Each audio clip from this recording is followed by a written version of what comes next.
إن الحمد لله نحمده ونستعينه ونستغفره ونعوذ بالله من شرور أنفسنا ومن سيئات أعمالنا من يهده الله فلا مضل له ومن يضلل فلا هادي له وأشهد أن لا إله إلا الله وحده لا شريك له وأشهد أن محمدا عبده ورسوله أما بعد فإن خير الحديث كتاب الله وخير الهدي هدي محمد صلى الله عليه وسلم وشر الأمور محدثاتها وكل محدثة بدعة وكل بدعة ضلالة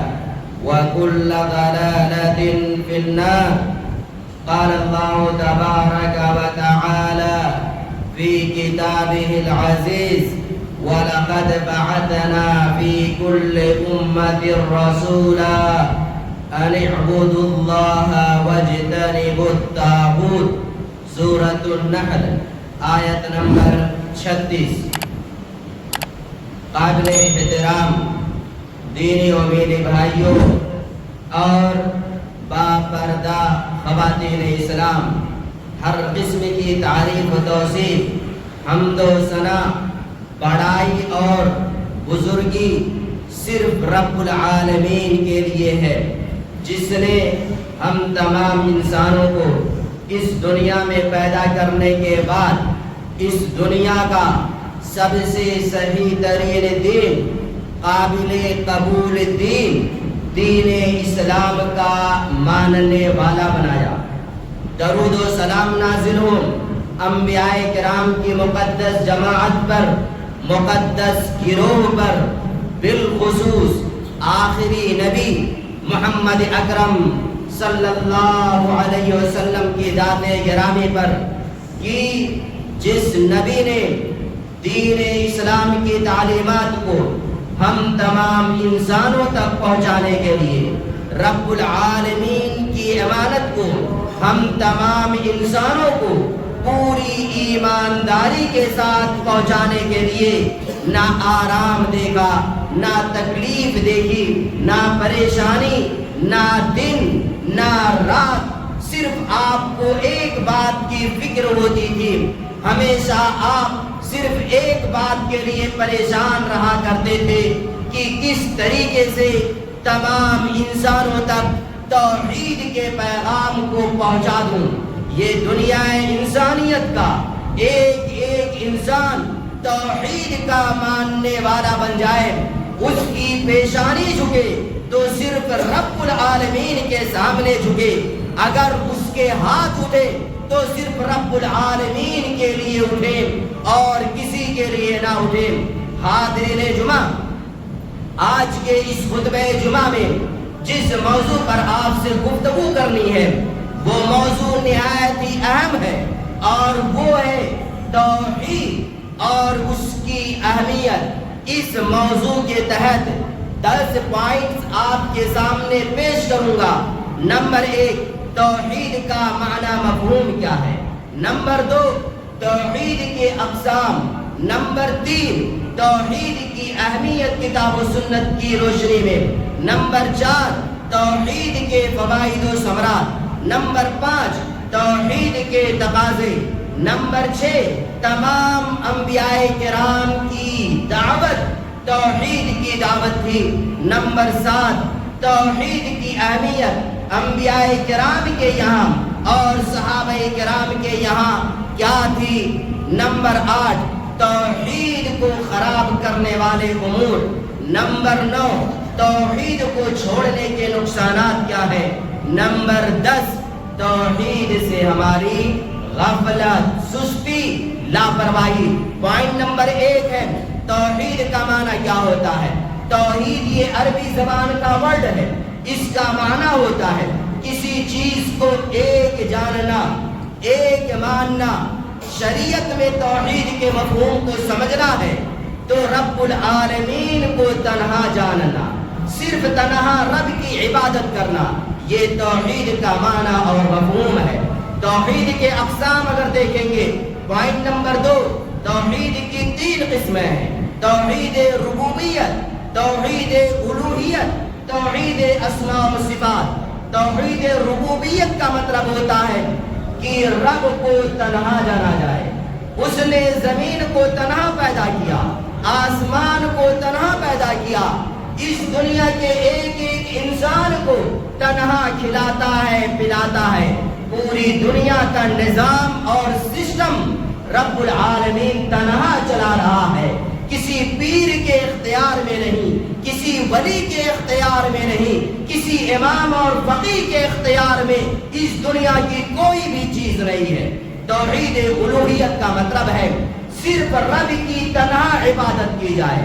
جو بھی عبادتیں ہم کرتے ہیں صرف رب کے لیے کیا جائے، رب کے علاوہ اس دنیا کا کوئی کتنا بڑا ولی ہو، پیر ہو، اپنے زمانے کا عالم اور محدث ہو، اس کے لیے کوئی بھی عبادت جائز نہیں ہے۔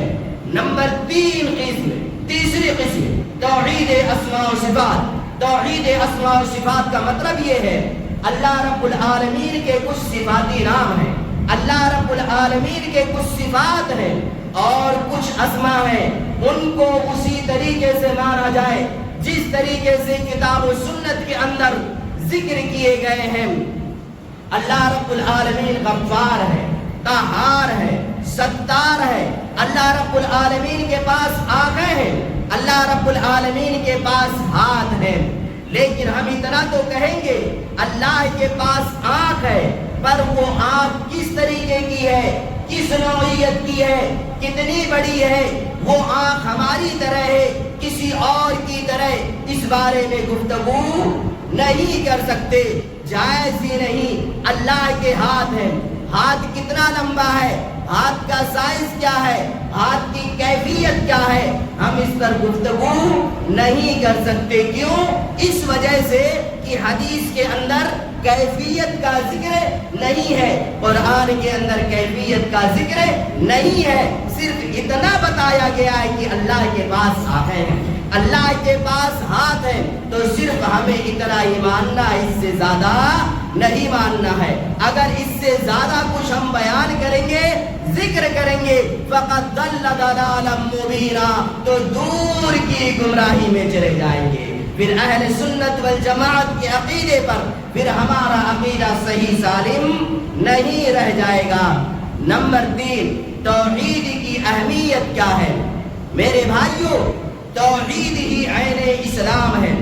اللہ رب العالمین نے اس دنیا کے ایک ایک انسان کو، جنات کو صرف توحید کے لیے پیدا کیا ہے۔ سورہ جاریات آیت نمبر 56 میں اللہ رب العالمین فرماتا ہے وَمَا خَلَقْتُ الْجِنَّ وَالْإِنسَ إِلَّا لِيَعْبُدُونَ۔ اے دنیا کے انسانوں سن لو، میں نے جنات کو پیدا کیا، میں نے انسانوں کو پیدا کیا اس وجہ سے نہیں یہ انسان پتھروں کی عبادت کرے، درختوں کی عبادت کرے، پیروں کی عبادت کرے، سورج کی عبادت کرے، چاند کی عبادت کرے، کسی جانور کی عبادت کرے، نہیں، میں نے صرف اور صرف اپنی عبادت کے لیے پیدا کیا ہے۔ اور اسی طریقے سے میرے بھائیوں، قرآن کریم میں 6000 سے زائد آیتیں ہیں، یاد رکھنا 6000 سے زائد آیتیں ہیں۔ اور محدثین نے، مفسرین نے ذکر کیا ہے کہ قرآن کی کوئی بھی ایک آیت ایسی نہیں ہے جس آیت کے اندر توحید کا پیغام نہ دیا گیا ہو، جس آیت کے اندر توحید کا ذکر نہ کیا گیا ہو۔ لیکن قرآن کریم کی 6000 سے زائد آیتوں میں آپ جانتے ہیں کون سی آیت سب سے عظیم آیت ہے؟ کون سی آیت سب سے عظیم آیت ہے؟ وہ آیت سب سے عظیم آیت قرار پائی جس آیت کا ایک ایک لفظ توحید میں ڈوبا ہوا ہے، جس آیت کا ایک ایک حرف، ایک ایک ورڈ توحید کا پیغام دیتا ہے۔ ابی بن کعب سے رسول اللہ صلی اللہ علیہ وسلم نے سوال کیا کہ اے ابی بن کعب، قرآن کی سب سے عظیم آیت کون سی ہے؟ اللہ رب العالمین کی آخری کتاب قرآن کی سب سے عظیم آیت کون سی ہے؟ انہوں نے کہا مجھے معلوم ہے، اگر کہیں اللہ کے رسول نے کہا ہاں بتاؤ کون سی آیت ہے؟ ابی بن کعب نے کہا وہ آیت الکرسی ہے۔ ہر مسلمان جانتا ہے یہ پورے قرآن کی سب سے عظیم آیت ہے۔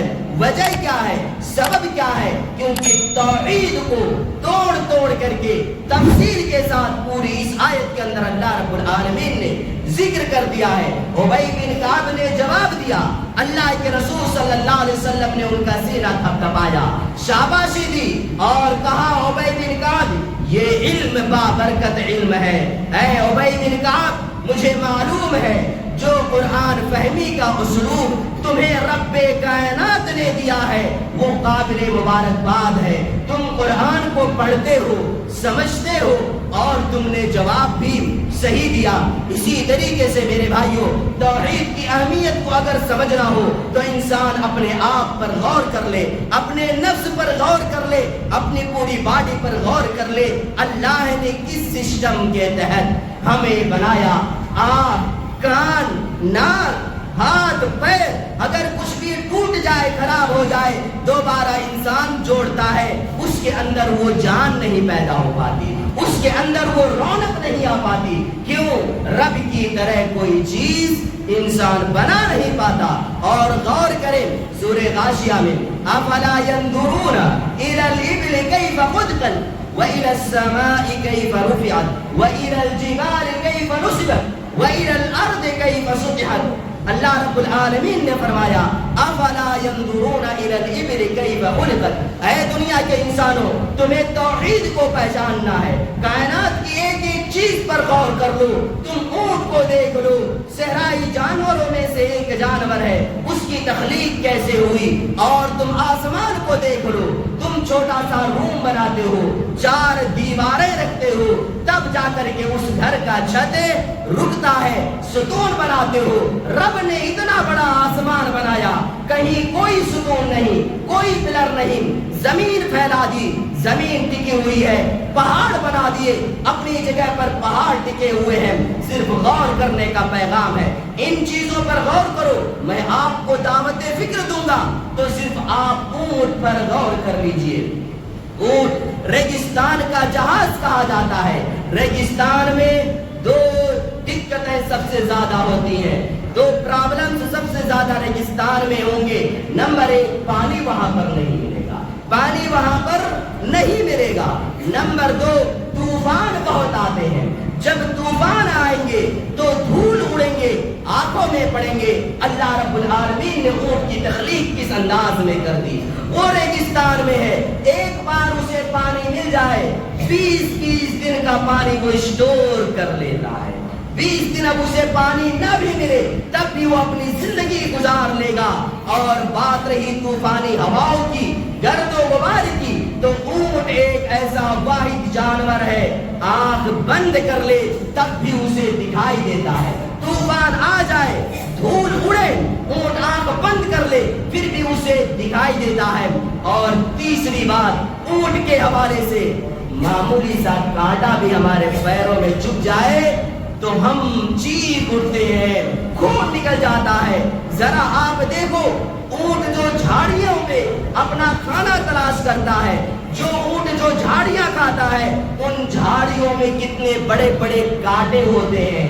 اللہ نے اس کا منہ جبڑا اتنا ٹھوس بنایا ہے نا، بڑے بڑے کانٹے دار جھاڑیوں کو بھی یہ اونٹ کھا جاتا ہے اور اس کے جبڑے میں یہ کانٹے چبھتے نہیں۔ ابھی انسان کے پیر میں لگ جائے تو یہ انسان چلانے لگے گا۔ توحید کی عظمت کو سمجھنا ہو، کل قیامت کے دن ایک انسان رب کے سامنے پیش کیا جائے گا، 99 دفتر اس کے کھولے جائیں گے، 99 دفتر میں صرف گناہ ہی گناہ، صرف گناہ۔ وہ انسان مایوس ہو چکا ہوگا کہ رب کے یہاں میری بخشش ہوگی کیوں؟ 99 دفتر کھولے گئے، ہر دفتر میں صرف گناہ، صرف رب کی نافرمانی، صرف معصیات لکھے ہوئے ہیں۔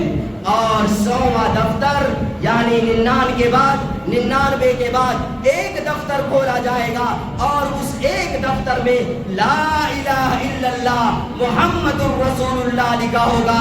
ترازو پر رکھے جائیں گے، لا الہ الا اللہ والا پڑھ رہا جھک جائے گا، وہ بھاری ہو جائے گا، جو اس بات کی طرف اشارہ ہے کہ یہ انسان موحد تھا. کچھ بھی ہو، یہ اگر اس انسان نے ہو سکتا ہے اس دنیا میں اس نے چوری بھی کیا ہو، زناکاری بھی کی ہو، اور اسی طریقے سے ڈکیتی بھی کیا ہو، جھوٹ بھی بولا ہو، غیبت بھی کیا ہو، اس دنیا کے سارے جرائم اس نے کیے، لیکن اس کی وہ خوبی تھی کہ اس نے رب کے ساتھ شرک نہیں کیا تھا. اس کا توحید خالص توحید تھا. اس وجہ سے توحید والوں بشارت ہے تمہارے لیے، کچھ بھی ہو جائے، اگر کتنے بھی گناہ ہو جائیں، رب کی رحمتوں سے مایوس مت ہونا. اپنے توحید کو محفوظ کر کے رکھو، توحید کے اندر خلل مت آنے دو. اگر توحید سالم رہا، توحید سلامت رہا، تو یقیناً رب العالمین اپنی رحمت سے ہمیں جنت نصیب فرمائے گا. کل قیامت کے دن اللہ کے رسول صلی اللہ علیہ وسلم سفارش کن لوگوں کے لیے کریں گے؟ جن لوگوں کے یہاں نماز، روزہ، حج، زکات سب کچھ ہے پر شرک بھی کرتے ہیں، دوسروں کے سامنے پیشانیاں بھی جھکاتے ہیں، دوسروں کے سامنے ہاتھ بھی پھیلاتے ہیں. نہیں، صحابی رسول نے سوال کیا، من اسعد الناس بشفاعت. صحیح بخاری کی روایت ہے. اور یہ بھی یاد رکھیے گا، جو بھی باتیں پیش کروں گا صحیح احادیث اور قرآن آیت کی روشنی میں ہوں گی. اللہ کے رسول سے پوچھا گیا کہ کل قیامت کے دن آپ کی سفارش کا حقدار کون ہوگا؟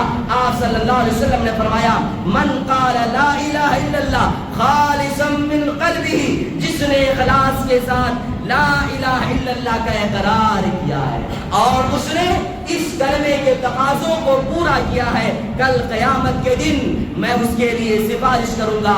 اور اسی طریقے سے میرے بھائیوں، توحید کی عظمت کو سمجھ رہا ہو تو انسان اگر کسی کو دعوت دینا چاہتا ہے، اگر انسان کسی کو اسلام کی طرف بلانا چاہتا ہے تو سب سے پہلے وہ کسی کو روزے کی طرف نہیں بلائے گا، حج کے پر عمل کرنے کی دعوت نہیں دے گا، دین کے دیگر مسائل سے دعوت اسلام کی شروعات نہیں کرنی ہے، بلکہ سب سے پہلے کس چیز کی دعوت دینی ہے؟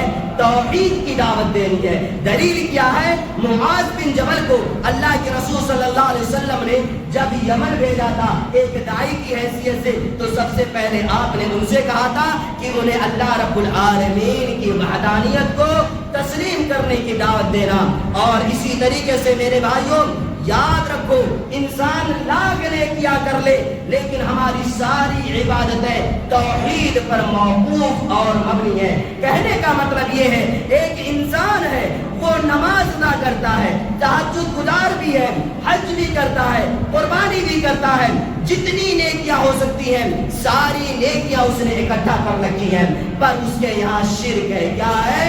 اس کے یہاں شرک ہے. تو یاد رکھیں، یہ نیکیاں کچھ بھی کام اسے کچھ بھی فائدہ نہیں پہنچا سکتی. لیکن اسی کے مد مقابل، اسی کے برعکس ایک انسان ہے، اس کے پاس گناہ ہے، نیکیاں بہت کم ہیں، نیکیاں بہت کم ہیں، لیکن اس کی خوبی یہ ہے کہ اس نے اپنے عقیدے کی حفاظت کی ہے. اس کی خوبی یہ ہے کہ اس نے اس دنیا کے اندر رب کی عبادت میں اور رب کے اسماء و صفات میں، رب کی ربوبیت میں، الوہیت میں کسی میں بھی کسی انسان کو ساجی اور شریک نہیں بنایا تھا. توحید کا بالکل پکا تھا، کہیں بھی شرک کی آمیزش، کفر کی آمیزش اور بدعتیں نہیں تھی. رب کہے گا اسے معاف کر دو. اللہ رب العالمین فرماتا ہے، ان اللہ لا یغفر ان یشرک بہ ویغفر ما دون ذلک لمن یشاء ان یشرک بہ. یاد رکھو لوگو، اللہ رب العالمین شرک کے علاوہ دنیا کے ہر جرم کو، اللہ رب العالمین شرک کے علاوہ دنیا کے ہر گناہ کو بخش سکتا ہے، لیکن شرک ایک ایسا واحد گناہ ہے، ظلم ہے کہ اسے رب کبھی بھی بخشے گا نہیں. ان الشرک لظلم عظیم. اس دنیا کا سب سے بڑا ظلم اگر کوئی ہو سکتا ہے تو وہ شرک ہے. اگلی ہیڈنگ ہے، تمام انبیاء کرام کی دعوت صرف توحید کی دعوت تھی. آپ دیکھیں اس دنیا کے اندر مختلف انبیاء آئے، مختلف رسول آئے، ان تمام لوگوں کے یہاں ان کے احکامات الگ تھے، احکامات اور مسائل بہت کچھ الگ الگ ملیں گے. جیسے دو مثالیں، آدم علیہ السلام کی شریعت میں سگے بھائی بہن سے شادی کرنا جائز تھا. آدم علیہ السلام کی شریعت میں سگے بھائی بہن آپس میں شادی کر سکتے تھے. ہماری شریعت میں جائز ہے؟ نہیں جائز ہے. پچھلی امتوں میں مال غنیمت لینا حرام تھا. آگ آتی تھی پورا مال غنیمت کھا جاتی تھی، لیکن ہماری امت میں یعنی امت محمدیہ کے لیے مال غنیمت کو جائز قرار دیا۔ تو مسائل الگ تھے، احکامات الگ تھے، لیکن ایک چیز ہے سارے نبیوں کے یہاں مشترک تھی، ایک چیزوں میں سارے نبی متفق تھے، سارے نبیوں کی ایک ہی صدا تھی، سارے نبیوں کی پیغمبروں کی ایک ہی پکار تھی، لا الہ الا اللہ، لا الہ الا اللہ، رب ایک ہے۔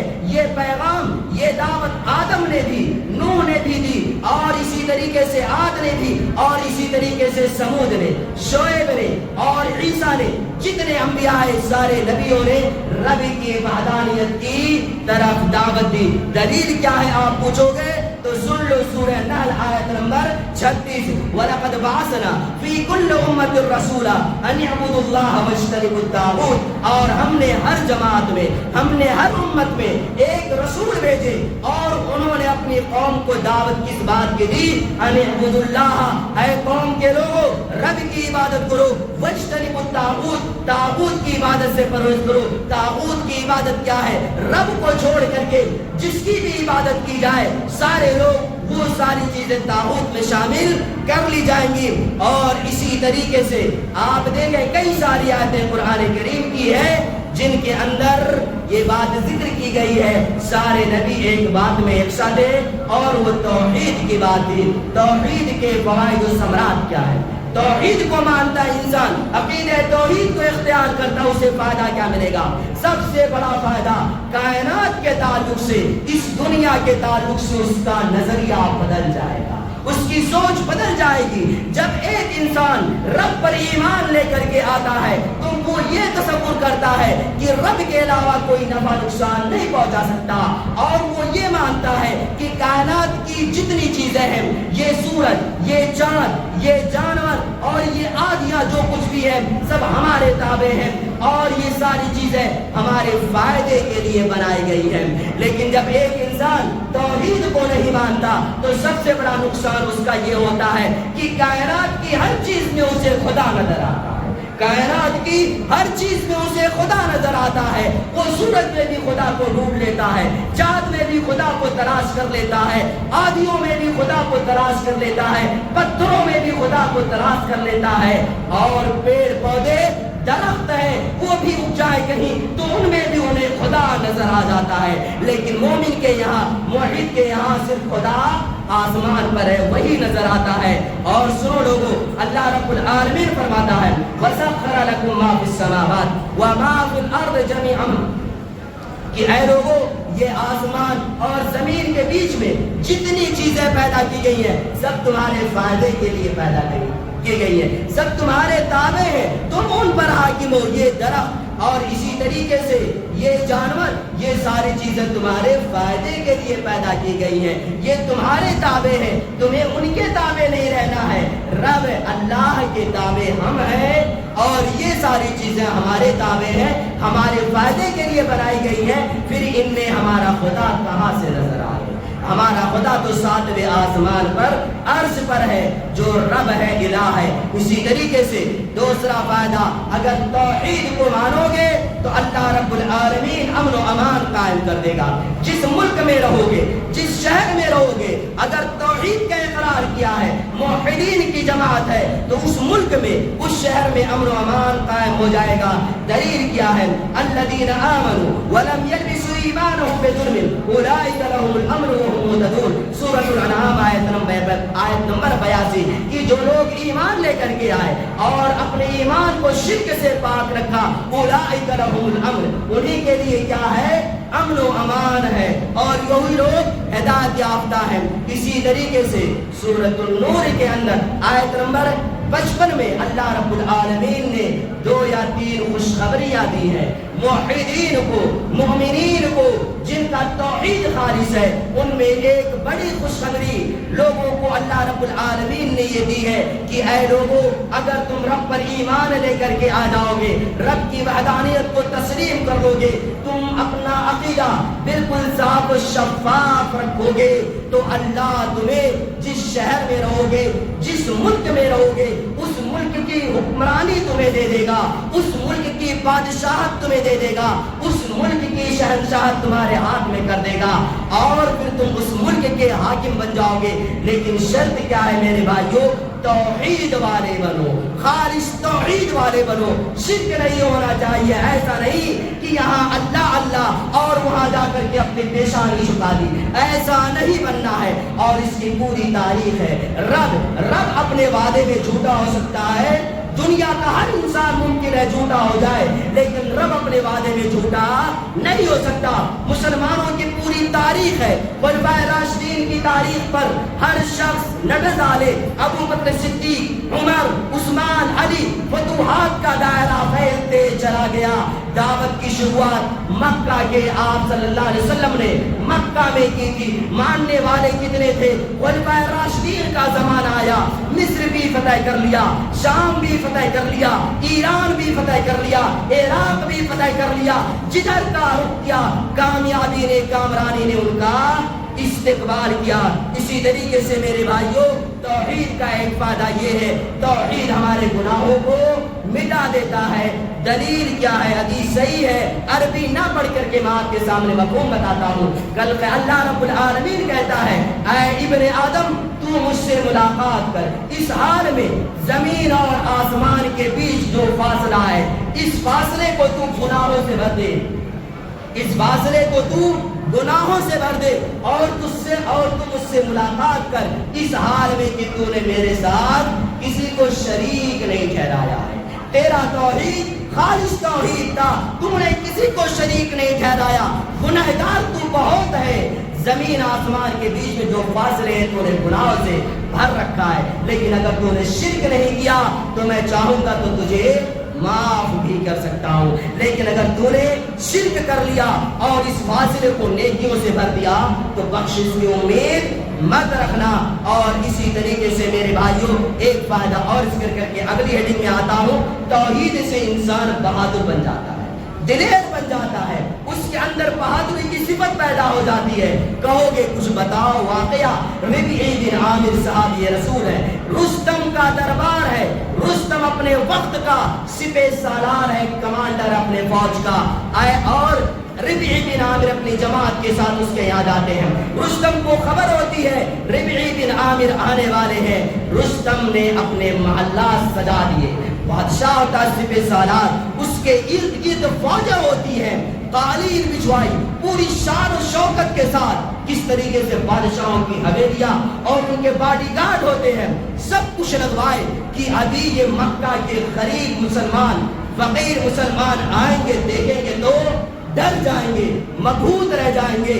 یہ کمانڈر، یہ فوج، یہ لاؤ لشکر ربیعی بن عامر گھستے ہیں، رستم کے دربار میں گھسے، ان کے ہاتھ میں نیزہ تھا، نیزے سے قالین کو پھاڑتے ہوئے اور رستم کے سامنے چلے گئے، اس کی آنکھوں میں آنکھیں ڈال کر کے بات کی اور کہا، رستم سن لے، میں صرف اس وجہ سے تیرے پاس آیا ہوں کہ تو نے جو انسانوں کو غلام بنا رکھا ہے ان کو تو آزاد کر، اور سارے انسانوں کو تو دعوت دے کہ رب کی وحدانیت کو تسلیم کرے، صرف ایک اللہ کے غلام بن کر کے رہے۔ یہ کچھ فائدے بہت سارے، لیکن آگے بات آتے ہیں توحید کا تقاضا کیا ہے میرے بھائیوں۔ توحید کا سب سے پہلا تقاضا یہ ہے کہ ہم اس کی حفاظت کریں، توحید کی حفاظت کریں۔ اس وجہ سے جو چیز جتنی زیادہ قیمتی ہوتی ہے، چوروں کی نگاہیں اس پر اتنی ہی زیادہ ہوتی ہیں، حملے اس پر اتنے ہی زیادہ کیے جاتے ہیں۔ اور یہ یاد رکھو، اگر ہم فقیر ہیں،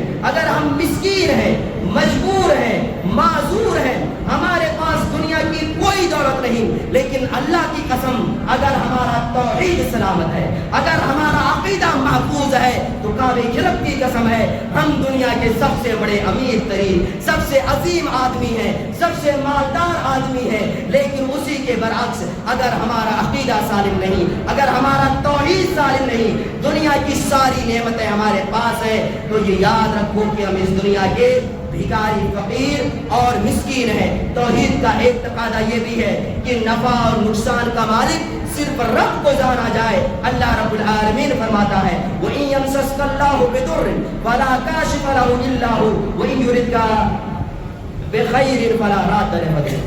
اے دنیا کے انسان سن لو، اگر رب تمہیں نقصان پہنچانا چاہے تو دنیا کی کوئی طاقت نہیں روک سکتی، لیکن رب اگر تمہیں فائدہ پہنچانا چاہے تو اس سے بھی کوئی تمہیں منع نہیں کر سکتا۔ اس وجہ سے کسی پیر کے سلسلے میں، کسی ولی کے سلسلے میں، کسی عالم کے سلسلے میں، کسی امام کے سلسلے میں یہ عقیدہ رکھنا کہ وہ ہمیں نفع پہنچا سکتے، وہ ہمیں نقصان پہنچا سکتے، یہ عقیدہ باطل ہے اور یہ شرک ہے۔ اسی طریقے سے توحید کا تقاضا یہ ہے، جب مانگا جائے تو رب سے مانگا جائے، جب پیشانی جھکائی جائے رب کے سامنے پیشانی جھکائی جائے۔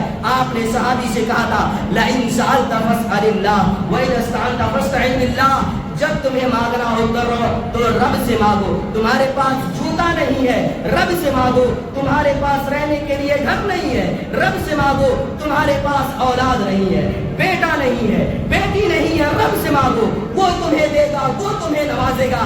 یہ بیٹا اور بیٹی دینا اور جنات کو تم سے بھگانا، یہ ساری چیزیں، یہ سارے اختیارات رب کے ہیں، کسی انسان کے اختیار میں چیزیں نہیں ہو سکتی۔ توحید کا تقاضا ہے بدعتوں سے دور رہو، محرم کی بدعت ہو، شعبان کی بدعت ہو، میت کی بدعت ہو، کوئی بھی بدعت ہو، ساری بدعتوں سے اپنے دامن کو پاک و صاف رکھو۔ من عمل عملا لیس علیہ امرنا فہو رد، جس شخص نے کوئی ایسا عمل کیا جس پر نبی کا مہر اور اسٹیمپ نہیں ہے وہ مردود ہے۔ توحید کا تقاضا ہے کہ غیب کا علم صرف رب کو ہوتا ہے، یہ توحید کا تقاضا ہے۔ آج ایسے بھی لوگ ہیں ہندوستان میں کعبے میں انہیں کتا نظر آ جاتا ہے، کئی سارے واقعات سب بنائے ہوئے گڑے ہوئے۔ میرے بھائیوں، غیب کا علم صرف اللہ رب العالمین کو تو کہ دلیل کیا ہے؟ لا یعلم الغیب الا اللہ، اللہ رب العالمین کے سوا غیب کوئی نہیں جانتا۔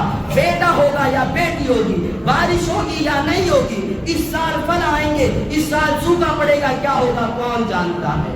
صرف رب جانتا ہے، اس کے علاوہ کوئی اور نہیں جانتا ہے۔ توحید کا تقاضا ہے کہ ہم ساری عبادتیں صرف اللہ رب العالمین کے لیے کہیں۔ نمبر 7، توحید کی اہمیت انبیاء کرام اور صحابہ کرام کے یہاں مختصر انداز میں میرے بھائیوں سارے نبیوں نے توحید کی دعوت دی۔ اسی توحید کی دعوت کی بنیاد پر بعض نبیوں کو ان کے شہر سے نکال دیا گیا، مارا گیا۔ خود آخری نبی کو آپ دیکھ لو، طائف کی وادیوں میں آپ کو اتنا مارا گیا، آپ کے جسم سے خون ٹپک کر کے جوتے میں جم گئے۔ اور اگر صحابہ کی بات کریں تو ہجرت کی پوری تاریخ ہے، کئی خطبات جمعہ صرف ہجرت پر دیے جا سکتے ہیں۔ آل یاسر کے پورے خاندان کو شہید کر دیا گیا، اور حضرت بلال کو ہم اور آپ جانتے ہیں، عرب کی تپتی ہوئی دھوپ، تپش، ریگزار اس پر لٹا دیا گیا، اوپر سے پتھر رکھ دیے گئے اور کہا گیا بلال توحید کو چھوڑ دو، توحید کو چھوڑ دو، خیر آباد کر دو۔ پر جس کے دل میں توحید کی عظمت بیٹھ جائے، توحید کی اہمیت کو سمجھ جائے، دنیا کی ہر تکلیف اس کے سامنے ہیچ ہے۔ بلال صرف ایک لفظ کہتے تھے، اللہ اللہ، اللہ کے سوا اس دنیا کا کوئی اور معبود نہیں ہے۔ توحید کے منافی امور کیا ہے؟ 8ویں ہیڈنگ ہے، توحید کو کون سی چیزیں خراب کر دیتی ہیں؟ تعویذ لٹکاؤ گے عقیدہ گڑبڑ ہو جائے گا، غیر اللہ کی قسم کھاؤ گے عقیدہ گڑبڑ ہو جائے گا، غیر اللہ کے سامنے ہاتھ پھیلاؤ گے توحید خراب ہو جائے گا، غیر اللہ کے نام پر جانور ذبح کرو گے، قبر کوئی طواف کرو گے، قبروں کا طواف کرو گے، چادر چڑھاؤ گے، کاہنوں کے پاس جاؤ گے، اور اسی طریقے سے ایسے باباؤں کے پاس جا کر کے جو علم غیب کا دعویٰ کرتے ہیں، ہاتھ کی لکیریں دکھا کر کے پوچھو گے مالدار ہوں گا یا نہیں، بیٹے ہوں گے یا بیٹیاں ہوں گی۔ اپنے عقیدے کو آپ نے خراب کر دیا۔ جانور گزر جائے سامنے سے، ابھی میں نکلا مسجد سے، بلی سامنے سے گزر گئی، عقیدہ رکھ لوں اب میں سفر نہیں کروں گا کیونکہ سامنے سے بلی گزر گئی۔ یہ سب کے سب توہمات ہیں۔ گھر پر آ کر کے کوئی پرندہ بیٹھ جائے اور اس سے کوئی غلط معنی لیا جائے، یہ ساری چیزیں غلط ہیں، اس سے عقیدہ خراب ہو جاتا ہے۔ 9ویں ہیڈنگ ہے، توحید کو چھوڑیں گے تو ہمارا نقصان کیا ہوگا؟ میرے بھائیوں، توحید کو چھوڑنے کا سب سے بڑا نقصان، توحید کو چھوڑو گے، شرک کو اختیار کرو گے، سب سے بڑا نقصان یہ ہوگا جنت حرام ہو جائے گی۔ کیوں؟ دلیل کیا ہے؟ انه من یشرک باللہ فقد حرم اللہ علیہ الجنہ ومأواہ النار وما للظالمین من انصار. سورۃ المائدہ آیت نمبر 72. جس نے اللہ رب العالمین کے ساتھ شرک کیا، رب نے ایسے شخص پر جنت کو حرام قرار دیا ہے اور اس کا ٹھکانہ کہاں ہے؟ جہنم ہے. اور اسی طریقے سے وما للظالمین من انصار، اور ان مشرکوں کا، شرک کرنے والوں کا کوئی مددگار نہیں ہوگا. ومن یکفر بالایمان فقد حبط عمله وهو فی الآخرۃ من الخاسرین. اگر شرک کرو گے تو سارے اعمال برباد ہو جائیں گے. شرک کرو گے ساری نیکیاں چوپٹ ہو جائیں گی. یہ شرک ایسا دیمک ہے جو ساری نیکیوں کو کھا جائے گا میرے بھائیوں. اسی طریقے سے شرک کرو گے تو جہنم میں جاؤ گے. اللہ نے مثال دی، مشرک جنت میں اس وقت تک نہیں جا سکتا جب تک اونٹ سوئی کے نوک کو نہ پار کر جائے. یہ ممکن ہے، اونٹ چھوٹا موٹا جانور ہے، سوئی کے اندر جو سوراخ ہوتا ہے وہ پار کر سکتا، اس کا ایک پیر بھی نہیں نکلے گا. یہ ناممکن سی چیز ہے. اسی طریقے سے مشرک بھی جنت میں نہیں جا سکتا. آخری حدیث اور 19 منٹ ہو چکے، 1 منٹ بعد اپنی بات ختم کرتا ہوں. عقیدہ توحید سے ہماری غفلت کیا ہے؟ ہم بالکل عقیدہ توحید سے غافل ہیں. اگر ہم نے اپنے عقیدے کی حفاظت کر لی تو ہمیں اپنے بچوں کی فکر نہیں ہے، ہمیں اپنے اولاد کی فکر نہیں ہے کہ ہم اپنے بچوں کے دلوں میں توحید کی عظمت کو بیٹھا دیں. اور یہ سارے آثار دکھائی دے رہے ہیں. آج مسلم بچیاں ایک بڑی تعداد میں غیر مسلموں کے ہاتھ میں جا رہی ہیں، فتنہ ارتداد کا شکار ہو رہی ہیں. مسلم بچے ہیں کالجز میں جا کر کے عیسائیت کو قبول کر رہے ہیں. کمی کہاں ہے؟ خلل کہاں ہے؟ باپ کے اندر. ذمہ دار میں کہ اس نے اپنے بچی کے دل میں، اس نے اپنے بیٹے کے دل میں توحید کی عظمت کو نہیں بیٹھایا، نہیں پیوست کیا، تو یہی حالات ہوں گے. ہماری بیٹیاں ہمارے ہاتھوں سے نکل جائیں گی. نبی دعا کر رہے ابراہیم وجنبنی وبنی ان نعبد الاصنام. ایک نبی ہے اور بڑا عظیم نبی ہے ابراہیم علیہ السلام. انہیں امامت کا منصب مل گیا ہے، لیکن انہیں جہاں اپنی فکر ہے، اپنے آنے والی بیٹوں کی، نسلوں کی فکر ہے، وہ دعا کر رہے ہیں وجنبنی وبنی ان نعبد الاصنام. اے پروردگار تو میری حفاظت فرما شرک سے اور میرے آل اولاد کی حفاظت فرما شرک سے. آخری بات ذکر کر کے اپنی بات ختم کر رہا ہوں. یارو اگر عقیدہ توحید کو مضبوط کرنا چاہتے ہو 2 کتابیں پڑھ لو. ان کتابوں پر کبھی گفتگو کر لیں گے. 2 کتابیں ہیں، ایک عربی میں ایک اردو میں. ایک عرب میں لکھی گئی اور ایک ہندوستان میں. ہندوستان کے مؤلف اور لکھنے والے شاہ اسماعیل، جن کو شہید کہا جاتا ہے رحمۃ اللہ علیہ. ان کی کتاب تقویۃ الایمان ہے. ہر مسلمان، ہر باپ اپنے بچے کو پڑھا دے، اس کا ایک ایک سبق پڑھا دے. دوسری کتاب کتاب التوحید شیخ الاسلام محمد بن عبد الوہاب کی ہے. ہر باپ اپنے بچے کو، وہ کتاب عربی میں لیکن اردو میں بھی وہ کتاب مل جائے گی. دونوں کتابیں اپنے بچوں کو پڑھا دو، ایک ایک لفظ پڑھا دو. انشاءاللہ یقین ہے ان دونوں کتابوں کو پڑھنے کے بعد آپ کا بچہ گمراہ نہیں ہوگا، آپ کا بچہ اپنے عقیدے کو تبدیل نہیں کر سکتا. اللہ رب العالمین سے دعا ہے، الہ العالمین تو ہم تمام مسلمانوں کو عقیدہ توحید کی حفاظت کی توفیق دے.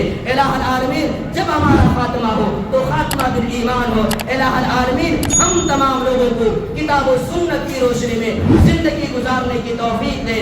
الہ العالمین تو ہم تمام لوگوں کو شرک سے محفوظ